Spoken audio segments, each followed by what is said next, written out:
এই মামা চ দুটো খাই আসি কি না দুটা কি মাল চ চল আছি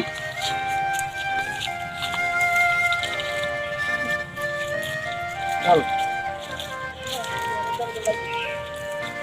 তো ভাই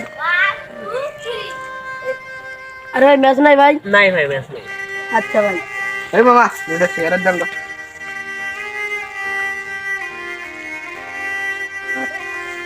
এই মামা এই থামেন থামেন এই মামা টাকা দিয়ে যান আজকে টাকা টাকা তো এখন নাই পরে নিয়ে এ মামা 300 টাকার ব্যবসা আপনি 700 টাকা বাকি রাখছেন মামা আমার ব্যবসা কেমনে চলবে মামা কিরে মামা তোর তো আজকে মতলব ভালো লাগতেছে না মামা কিরে মামা তোর কি পাখনা আছে নাকি মামা এই আই এম স্টুডেন্ট মামা আমার এই টাকা দিয়ে আমার মা বাবা আমার পড়াশোনা আমার সবকিছু চলে আই এম সরি মামা আমার ভুল হয়েছে তোমার সাথে এই ব্যবহার করা আমার ঠিক হয় নাই মামা 300 টাকা দোকানে আপনি 700 টাকা বাকি দিচ্ছেন মামা আমার মাথা মুঠে ঠিক নাই মামা আমার এই 300 টাকার ব্যবসা কিভাবে চলবে মামা সরি মামা আমারও ভুলেছে আমার কাছে টাকা নাই কালকে টাকাটা দিয়ে দেবো মামা